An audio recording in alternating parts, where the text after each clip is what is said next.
Hoy vamos a hablar un poquito de los primeros libros de la Sagrada Escritura,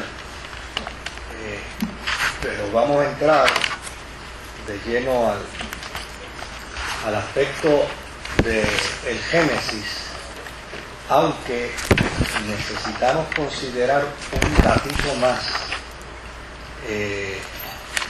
sobre el Génesis y sobre esos primeros libros de la Sagrada Escritura que se denominan como el Pentateuco, ¿verdad?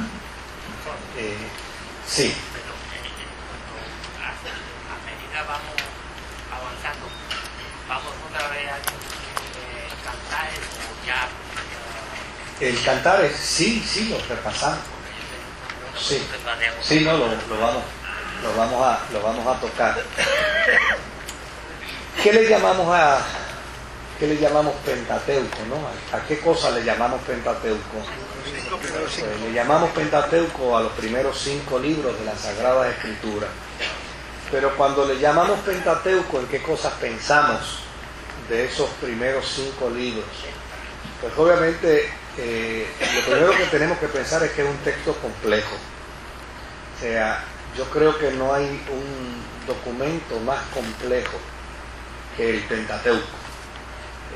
Y la razón por la que es un documento complejo es porque el Pentateuco en su principio, en su inicio, constituía una serie de numerosos textos que al principio eran independientes y que inclusive fueron redactados en épocas y en tiempos distintos y diferentes.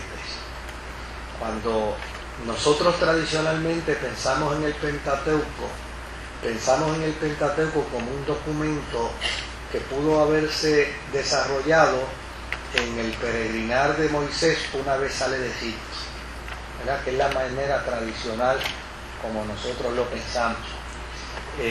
Sin embargo, cuando vemos la realidad del contenido del Pentateuco, pensar que el Pentateuco, estos 5 libros, se escribieron en el transitar y en el peregrinar del pueblo de Israel por el desierto para llegar a la tierra prometida por Moisés. Y usted dirá, pero ¿cómo para llegar a...? Bueno, porque no pudo, si adjudicamos que fue Moisés no llegó a la tierra prometida. Entonces tendríamos que pensar que el Pentateuco es un libro que se escribió antes de Moisés llegar a la tierra prometida. Y si fue antes de Moisés llegar a la tierra prometida, entonces tendríamos que pensar que el Pentateuco se escribió en el periodo del transitar por el desierto. Y si pensamos que el Pentateuco se escribió por el periodo del transitar en el desierto, estaríamos pensando en 40 años.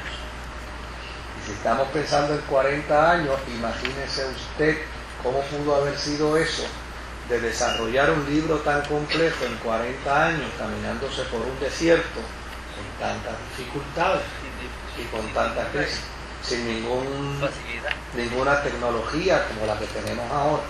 Entonces, cuando uno empieza a chocarse con eso, pues entonces uno descubre si este es un libro complejo. El Pentateuco no es un libro fácil. Y desde luego, si a ello pensamos que el Pentateuco es un libro que lleva la marca de numerosas revisiones, porque cuando leemos el Pentateuco, una de las cosas que descubrimos es que una historia se narra en ocasiones en más de 2 veces. Y si esta historia se narra más de 2 veces, otra de las cosas que descubrimos es que unas cosas que se dicen en una historia no se dicen en la otra.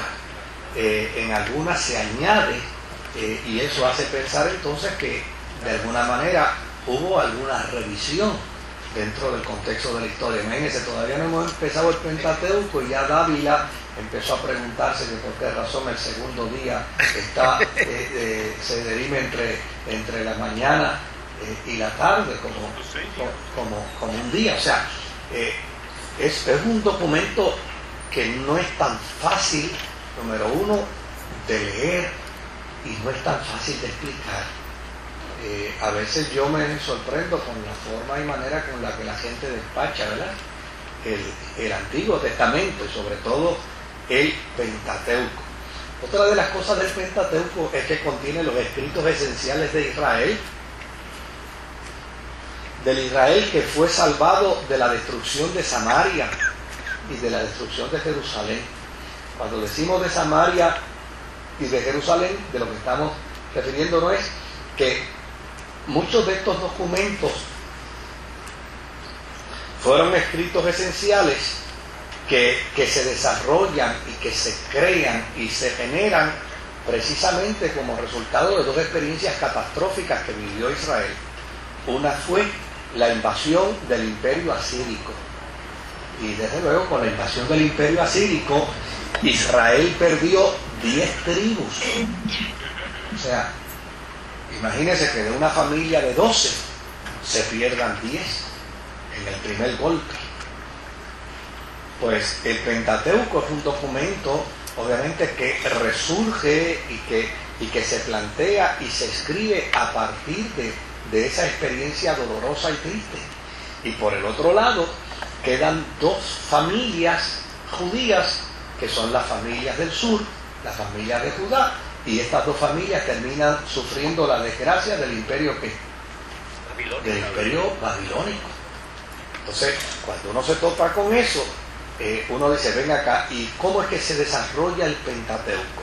Bueno, pues el Pentateuco se desarrolla antes de la invasión de Samaria en algunos trozos, pero también se desarrolla después.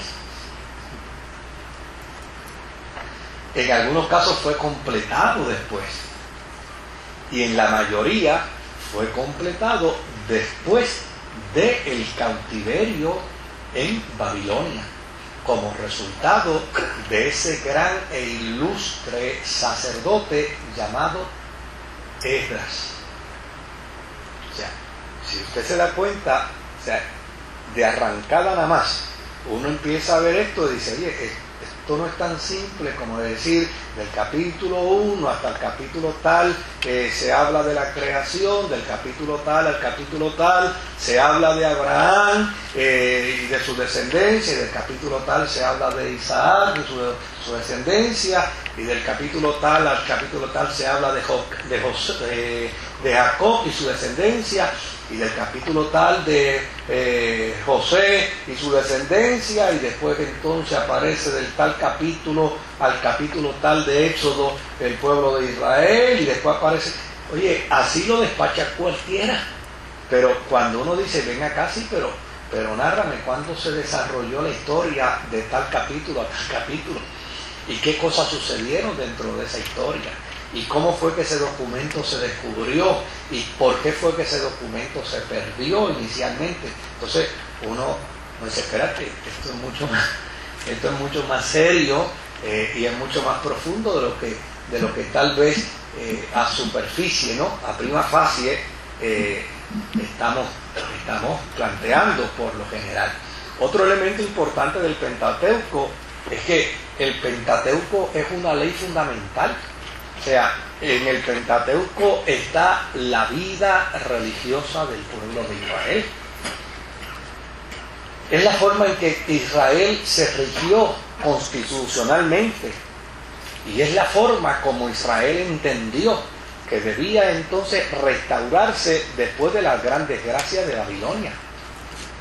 Así es que el Pentateuco tiene dos tendencias principales a considerarse dentro de ella. Una es la continuidad con el pasado. Usted dirá, ¿qué quiere decir la continuidad con el pasado? Bueno, la continuidad con el pasado lo que quiere decir es que cuando el pueblo de Israel cayó en el cautiverio de Samaria, la tribu del norte cayó en el cautiverio de Samaria, pues obviamente se perdió 10 tribus, y al perderse 10 tribus, la nación de Israel tenía que reconquistar ¿qué? Todo lo que teológicamente había perdido, todo lo que teológicamente había desaparecido. Entonces tenían que reafirmarse